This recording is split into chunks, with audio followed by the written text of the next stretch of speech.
8년 동안 가면을 쓴 사람, 그녀가 내 친구였다. 오늘 이야기를 시작하기 전에 한 가지만 먼저 말씀드릴게요. 이건 제가 지어낸 이야기가 아닙니다. 실제로 있었던 일입니다. 그것도 아주 가까이 우리 주변에서 벌어진 이야기입니다. 들으시다 보면 이거 나 아는 얘기 같은데 싶으실 수도 있을 겁니다. 그만큼 흔한 이야기이기도 하고 그만큼 잔인한 이야기이기도 합니다. 구독과 좋아요는 채널을 만드는데 많은 힘이 됩니다. 반전의 반전 이야기가 들어 있습니다. 그 드라마 같은 이야기 지금 시작합니다. 이지안 36살이었습니다. 중견 광고 대행사 과장 직함을 달고 있는 평범한 직장 여성이었습니다. 딱히 대단한 사람은 아니었습니다. 특별히 예쁘지도 않았고 특별히 돈이 많지도 않았고 그렇다고 특별히 부족한 것도 없는 사람이었습니다.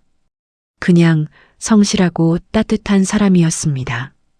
야근이 많은 직장이었지만 불평 한마디 없이 꼬박꼬박 다녔고 주말엔 친구들 생일을 챙기고 누가 힘들다 하면 먼저 연락하는 그런 사람이었습니다. 그 지안에게는 남자친구가 있었습니다. 강민준 38살. 그것도 무려 8년째 사귀고 있는 남자친구였습니다. 8년. 이 숫자를 들었을 때 여러분은 어떤 느낌이 드세요? 대단하다 싶으신가요? 아니면 안타깝다 싶으신가요? 주변 사람들은 대부분 두 번째였습니다. 지안이는 복도 없어? 저 남자 대체 언제 결혼할 거야? 그 말이 귀에 들릴 때마다 지안은 그냥 웃으면서 넘겼습니다. 우리 아직 때가 안 된 거야. 곧 될 거야. 민준이 늘 해왔던 그 말을 믿었으니까요. 나 자리 잡으면 바로 결혼하자. 그때까지만 기다려줘. 지안은 그 말 하나를 붙들고 8년을 버텼습니다. 생각해보면 지안이 버텨온 8년은 보통의 연애가 아니었습니다. 민준이 첫 직장 취업에 실패했을 때도 지안이 옆에 있었습니다. 그때 민준은 3달 가까이 무기력하게 방 안에서만 지냈는데 지안은 그 3달 동안 거의 매일 민준의 집 근처 편의점에서 밥을 사들고 갔습니다. 문 앞에 두고 오는 날도 있었습니다. 민준이 보기 싫다고 할까봐. 자격증 시험을 3번 떨어졌을 때도 지안이 옆에 있었습니다. 3번째 시험에서 떨어진 날 새벽에 민준이 전화를 해서 울었는데 지안은 그 새벽에 택시를 타고 민준 집 앞까지 달려갔습니다. 아무 말도 하지 않고 그냥 옆에 앉아서 같이 밤을 새웠습니다. 그게 지안이었습니다. 이직에 실패해서 반년 가까이 백수로 지낼 때도 마찬가지였습니다. 그 기간에 민준은 지안에게 한 번도 먼저 미안하다는 말을 하지 않았습니다. 지안이 괜찮아 라고 먼저 말해줄 때마다 그냥 그렇구나 하고 넘겼습니다. 뒷바라지라고 하기엔 너무 무거운 뒷바라지였습니다. 학원비를 대신 낸 적도 있었습니다. 이직 준비 기간에 민준의 생활비가 빠듯하다고 해서 월세를 대신 넣어준 달이 2달 있었습니다. 생일마다, 기념일마다, 크리스마스마다 선물을 챙겼습니다. 여행도 경비의 절반 이상은 지안이 냈습니다. 밥을 먹으러 가면 지안이 먼저 카드를 꺼냈습니다. 민준이 부담스러워할까봐 먼저 계산하는 척을 했습니다. 지안의 어머니가 딸의 통장 내역을 우연히 보게 된 건 어느 해 설 명절 즈음이었습니다. 딸이 공과금 자동이체 설정을 부탁해서 잠깐 통장을 봤는데 잔액이 너무 없었습니다. 적금 하나 없이 매달 들어오는 월급이 다 나가고 있었습니다. 어머니가 지안에게 따졌습니다. 야, 너 돈이 다 어디 갔어? 이게 말이 돼? 지안은 그냥 웃었습니다. 엄마, 우리 나중에 잘 될 거야. 이게 다 밑거름이 되는 거야. 어머니는 그날 따로 방에 들어가서 혼자 울었다고 나중에 말했습니다. 딸이 남자 뒷바라지 하느라 자기 노후 준비는 하나도 못하고 있다는 게 너무 속상했다고. 8년 동안 지안이 민준을 위해 쓴 돈을 나중에 항목별로 정리해 보니 6,200만 원이 넘었습니다. 그 돈을 모았더라면 작은 적금이라도 됐을 겁니다. 아니면 부모님 여행이라도 보내드릴 수 있었을 겁니다. 그런데 말입니다. 그 8년의 사랑이 한순간에 완전히 다른 색으로 물들어 버리는 날이 왔습니다. 어느 비오는 화요일 저녁이었습니다. 지아는 야근을 마치고 집에 겨우 들어와 소파에 쓰러져 있었습니다. 구두도 벗지 못한 채로 그냥 누웠습니다. 발이 부었고 어깨가 뭉쳐 있었고 머리가 지끈거렸습니다. 민주는 이틀째 출장 중이라고 했습니다. 카톡을 보내도 익십이 많았고 전화하면 바빠서 나중에 다시 한다며 짧게 끊었습니다. 뭐가 그렇게 바쁜지 출장 때마다 연락이 뜸해지는 게 항상 그랬으니까 지아는 대수롭지 않게 넘기고 있었습니다. 그때였습니다. 진동이 울렸습니다. 친구 정수진에게서 카카오톡이 왔습니다. 수진이라면 지안의 대학 동기이자 가장 오래된 친구였습니다. 술 한잔하면 항상 민준 왜 결혼 안 하냐 같이 욕해주던 그 친구였습니다. 지안아, 나 지금 너한테 뭔가 보내도 돼? 지안은 누운 채로 엄지손가락으로 답했습니다. 응, 보내봐. 링크가 하나 왔습니다. 인스타그램 링크였습니다. 그 아래 수진의 메시지가 또 왔습니다. 나도 방금 우연히 봤어. 나도 몰랐어. 미안해, 지안아. 지안은 그 문장의 의미를 미처 파악하기도 전에 링크를 눌렀습니다. 화면이 열렸습니다. 사진이 있었습니다. 남자와 여자였습니다. 웨딩 촬영 스튜디오처럼 보이는 공간이었습니다. 하얀 배경 앞에서 조명을 받고 서 있는 두 사람이었습니다. 턱시도를 입은 남자가 웨딩 드레스를 입은 여자의 어깨를 감싸고 있었습니다. 둘 다 활짝 웃고 있었습니다. 눈이 구겨질 만큼 활짝 웃고 있었습니다. 세상에서 가장 행복한 두 사람처럼 보이는 사진이었습니다. 지안의 눈이 남자의 얼굴로 천천히 갔습니다. 손이 멈췄습니다. 심장이 한 박자 건너뛰었습니다. 민준이었습니다. 강민준. 지금 출장 중이라고 했던 그 민준. 어제 저녁에 도착하면 문자할게 라고 했던 그 민준. 문자가 오지 않아도 지안이 그냥 피곤한가 보다 하고 넘겼던 그 민준. 지안은 화면을 확대했습니다. 남자의 손목으로 시선이 갔습니다. 시계가 보였습니다. 은색 케이스, 검은 다이얼, 가죽 스트랩. 작년 11월 민준 생일에 지안이 카드 할부 12개월로 사줬던 바로 그 시계였습니다. 그 시계를 봤던 날 민준이 뭐라고 했는지 지안은 아직도 기억하고 있었습니다. 야, 이거 너무 비싼 거 아니야. 나중에 갚을게. 지안의 손에서 힘이 빠졌습니다. 그대로 소파에서 바닥으로 미끄러졌습니다. 다리에 힘이 완전히 풀렸습니다. 그런데 말입니다. 지안이 정신을 겨우 붙잡고 그 사진을 더 들여다봤을 때였습니다. 이번엔 여자의 얼굴이 눈에 들어왔습니다. 어딘가 낯이 익었습니다. 지안은 손을 부들부들 떨면서 여자의 얼굴을 확대했습니다. 화면이 흔들렸습니다. 손이 너무 떨려서 제대로 확대가 되지 않았습니다. 두 손으로 폰을 잡고 겨우 얼굴을 확대했습니다. 그 순간 온몸의 피가 발끝으로 쏟아지는 것 같았습니다. 그 여자 최하은이었습니다. 최하은, 지안의 대학 동기, 10년 넘게 알아온 친구, 아니 친구라고 믿어왔던 사람, 지안이 세상에서 가장 믿었던 사람 중 하나. 최하은이 어떤 사람이었냐면요. 지안이 민준 이야기를 꺼낼 때마다 가장 먼저 들어줬던 사람입니다. 오빠가 결혼 얘기를 왜 안 하는지 모르겠다고 하면 같이 욕도 해주고 남자들은 다 그래. 조금만 더 기다려봐. 라고 달래주기도 했습니다. 한 번은 지안이 너무 힘들어서 그냥 헤어질까 싶다고 했을 때 하은이 이렇게 말했습니다. 야, 지안아, 8년이야. 지금 포기하면 그게 더 손해야. 조금만 더 버텨봐. 지금 생각하면 소름 돋는 말입니다. 그 말을 한 시점에 하은이는 이미 민준을 만나고 있었을 테니까요. 지아는 천천히 하은이의 인스타그램 프로필을 눌렀습니다. 계정이 열렸습니다. 그리고 지아는 그 자리에서 완전히 굳어버렸습니다. 사진이 한 장이 아니었습니다. 스크롤을 내릴수록 사진이 계속 나왔습니다. 민준과 하은이 함께 찍은 사진들이었습니다. 어느 이탈리안 레스토랑에서 파스타를 먹으며 찍은 사진, 야경이 보이는 루프탑 바에서 찍은 사진, 벚꽃이 핀 공원에서 찍은 사진, 강원도 어딘가의 숲길을 걷는 사진, 그리고 제주도 사진. 지안의 눈이 멈췄습니다. 제주도. 작년 가을이었습니다.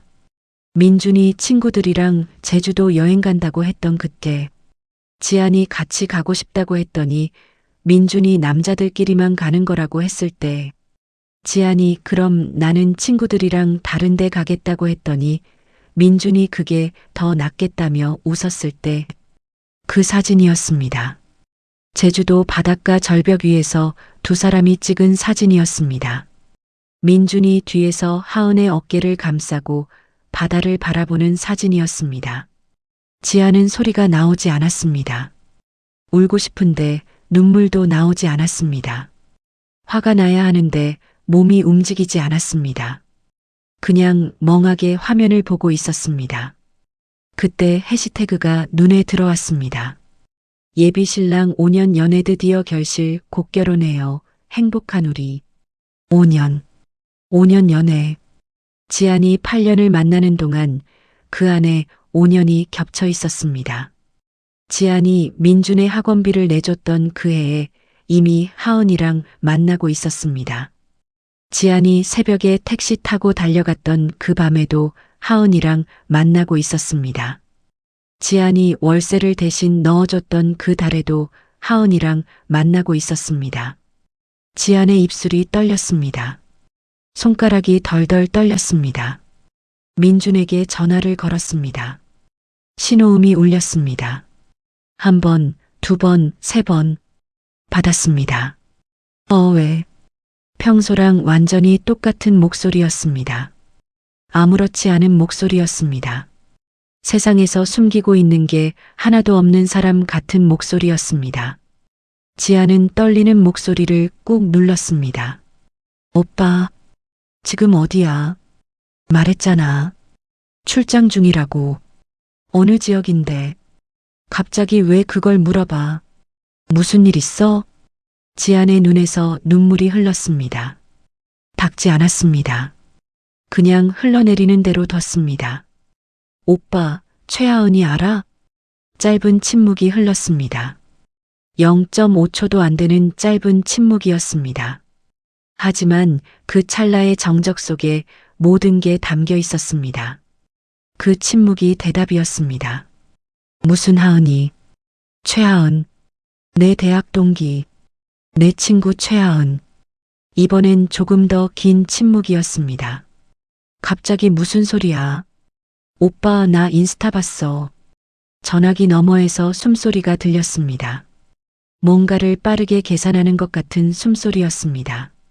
지안이 천천히 한마디씩 끊어서 말했습니다. 사진 봤어. 웨딩 사진. 거기 민준 오빠 나왔어. 거기 하은이 나왔어. 제주도 사진도 봤어.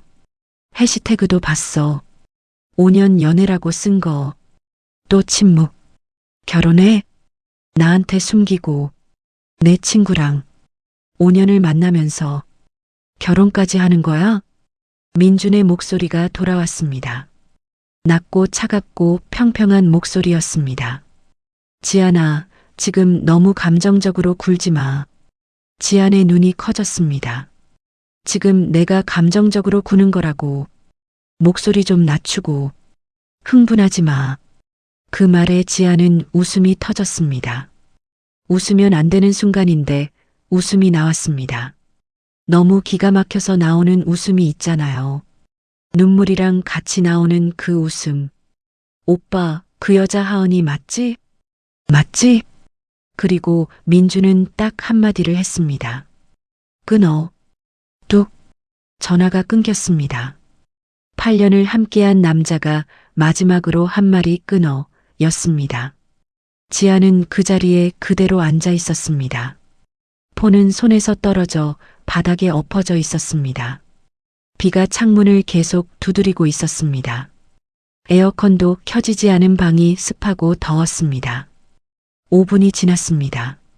10분이 지났습니다. 지아는 움직이지 않았습니다. 그리고 천천히 일어났습니다. 신발을 신었습니다. 열려있던 우산도 그냥 두고 나갔습니다. 빗속을 걸었습니다. 어디로 가는지 몰랐습니다. 그냥 걸었습니다. 비가 머리카락을 타고 목을 타고 등을 타고 흘러내렸습니다. 지아는 멈추지 않았습니다. 다음 날 오전이었습니다. 지아는 최하은의 직장 앞에 서 있었습니다. 밤새 한숨도 못 잔 눈이었지만 눈빛은 오히려 또렷했습니다. 하은이 매일 아침 9시 5분에서 10분 사이에 출근한다는 걸 지아는 알고 있었습니다. 10년 지기 친구니까요. 9시 7분이었습니다. 저쪽 골목에서 하은이가 걸어오는 게 보였습니다. 베이지색 롱코트를 걸치고 회사 출입증을 목에 걸고 아메리카노 한 잔을 들고 있었습니다. 이어폰을 끼고 있었고 스마트폰을 보면서 걸어오고 있었습니다. 지안과 눈이 마주치기 전까지는 완전히 평소와 똑같은 모습이었습니다. 10m쯤 됐을 때 하은이 고개를 들었습니다. 그리고 지안을 봤습니다. 하은의 발걸음이 멈췄습니다. 들고 있던 커피잔이 살짝 기울었습니다. 이어폰을 빼는 손이 떨렸습니다. 지안이 걸어갔습니다. 하은의 바로 앞에 섰습니다. 아무 말도 하지 않았습니다. 그냥 바라봤습니다. 하은이 먼저 입을 열었습니다. 지안아. 지안이 물었습니다. 언제부터야? 하은이 눈을 내렸습니다. 언제부터냐고. 하은이 잠깐 있다가 천천히 말했습니다. 5년. 지안의 귀에서 윙 소리가 났습니다. 뇌가 잠깐 멈추는 것 같았습니다. 5년이면 내가 오빠 학원비 내줬을 때잖아.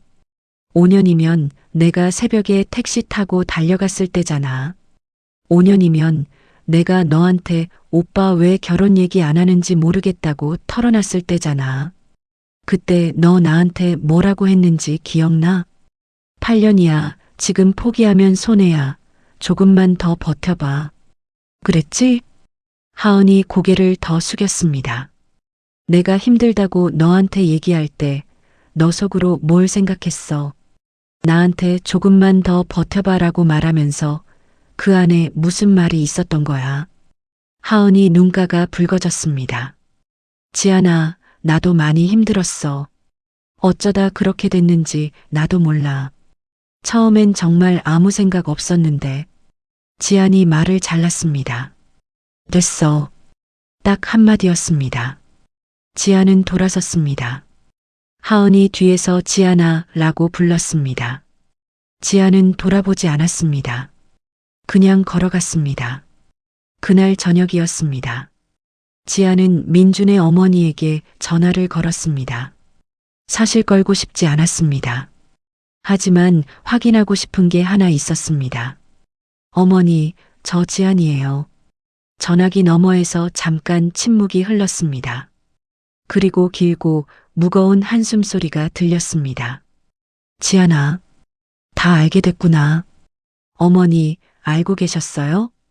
이번엔 더 긴 침묵이었습니다. 언제부터 알고 계셨어요? 어머니의 목소리가 돌아왔습니다. 작년 가을이야. 민준이가 하은이 부모님이랑 상견례 날짜 잡는다고 말했을 때부터 지안의 다리가 다시 풀렸습니다. 작년 가을이요. 그게 언제였는지 지안은 정확히 알고 있었습니다. 작년 11월이었습니다. 민준 생일이 있었던 그 달이었습니다. 지안이 카드 12개월 할부로 시계를 사줬던 그 생일.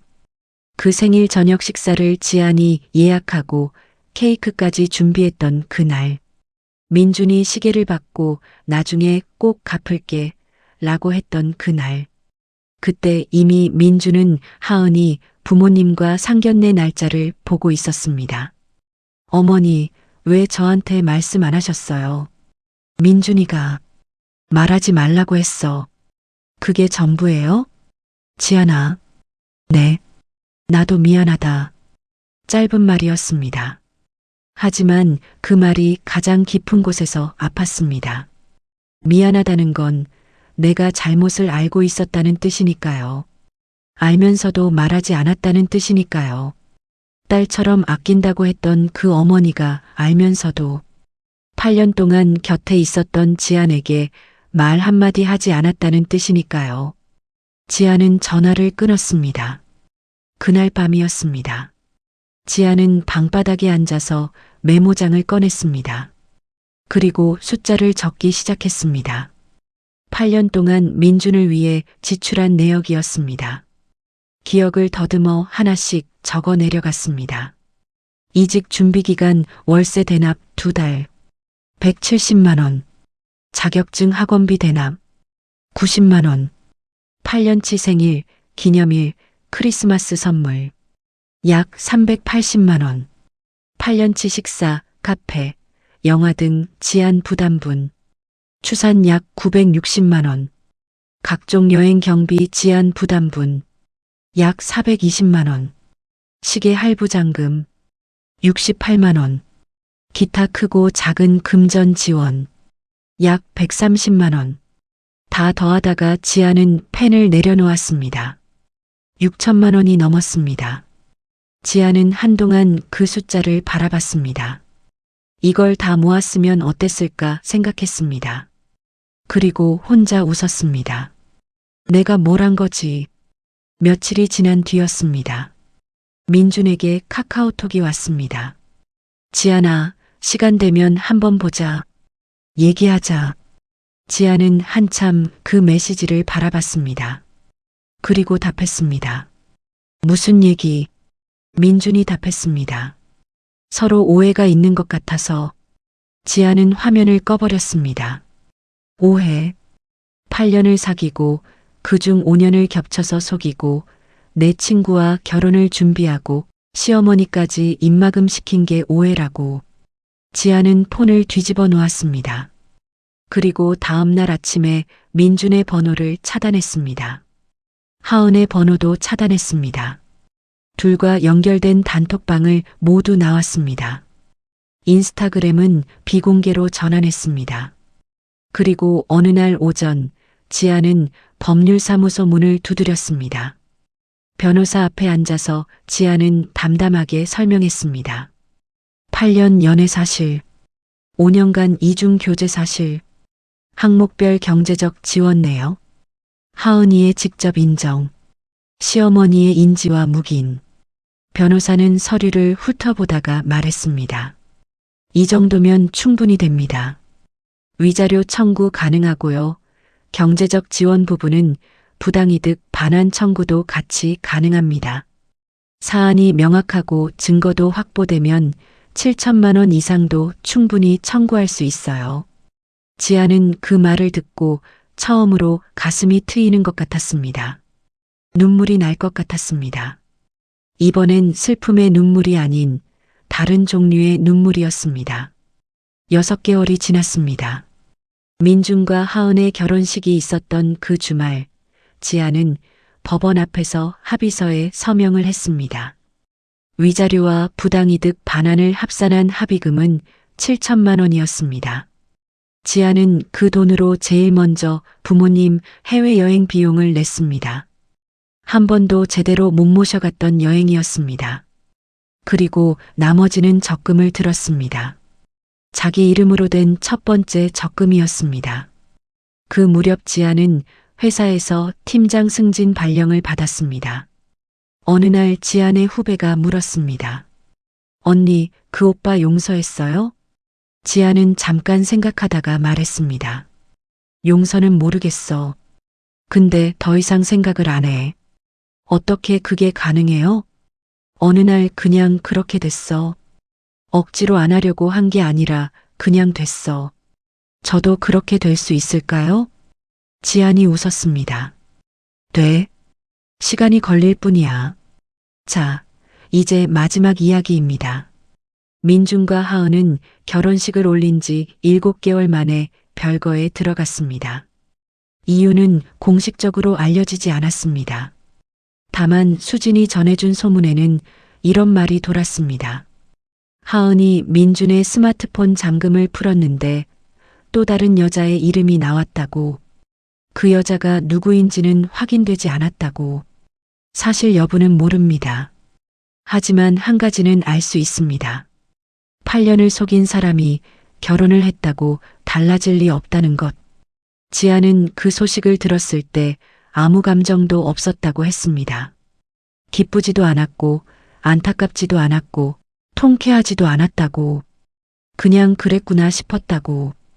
그게 어쩌면 진짜 끝이었을 겁니다. 분노로 끝나는 게 아니라, 복수로 끝나는 게 아니라 그냥 아무 감정도 남지 않는 것. 그 사람이 어떻게 살든 더 이상 내 삶과 관계없는 것. 그게 진짜 이별이라는 걸 지아는 그때서야 알았습니다. 오늘 이야기를 마치면서 한 가지만 말씀드리겠습니다. 사랑은 눈을 멀게 합니다.